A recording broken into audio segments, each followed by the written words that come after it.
a lot of the Yorubas have gone to the extent of always telling their children or propagating the ideology that the Igbos are cannibals, that we eat human beings. And then for this, a lot of Yoruba people and people from other ethnic nationalities are even afraid to come down to the southeast. This is the Stereosis. Well, this is a quick one for those, especially those we call the Yoruba Renus, who are actually gaslighting the Igbos and then renaming them as Biascals or the skull miners. Now I tell you something.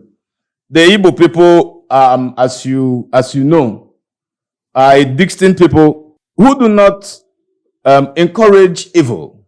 Neither do we encourage the use of human parts or human beings as sacrificial objects, like you do in your own place.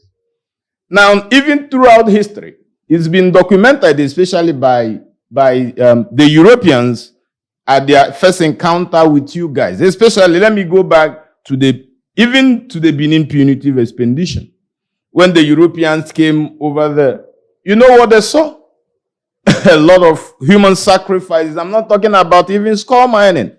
A lot of complete human sacrifice was done during the Benin punitive expedition. And the Yoruba race, as we have it today, is a vassal state of the Benin kingdom. And then you have an occultic group in your terrain. What do they do?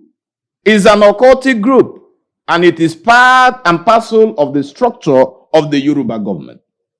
The Igbo people were democratic. The Igbo people were very Republican people in nature. We had an assortment of an asophilous society. Each community with its own definite entity was its own definite entity. Unlike yours, where the leadership was a group of occultic men who selects the Oba. And then when the Oba does not even do their own bidding, they tell him to go and commit suicide by presenting a calabash with a parrot egg inside, meaning that the earth and the people have rejected him and thus he must commit suicide. Now, I tell you that the Igbo people you criticize today are rapacious business people. They are very good in doing their own business. The Igbo people goes around minding their business. The Igbo people are not cannibals by nature.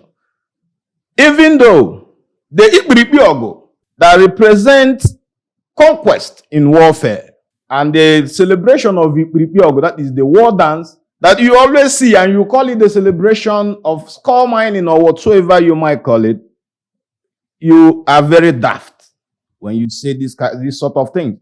Because when you do not understand history, you stand the chance of misrepresenting them, as you've always done, especially when it relates to matters concerning Ndibo.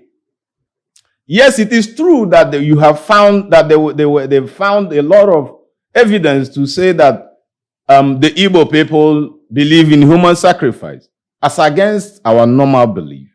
But I tell you, those are things that are learned with our encounter with your people. The Yorubas and all the rest.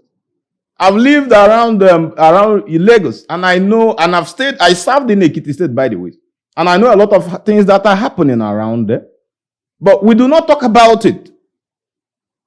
Now, even a lot of the Yorubas have gone to the extent of always telling their children or propagating the ideology that the Igbos are cannibals, that we eat human beings. And then for this, a lot of Yoruba people and people from other ethnic nationalities are even afraid to come down to the southeast. I don't know how many people has been eaten. Yes, some crimes will be committed. There is a rise in ritual killings everywhere across the country. A lot of them have been found in Yoruba land, some in Igbo land. But if you compare them over the years, you will discover and you will take note for yourself that when you talk about human sacrifice, when you talk about ritual killings, your people might actually have the higher stake in comparison to the Igbo people.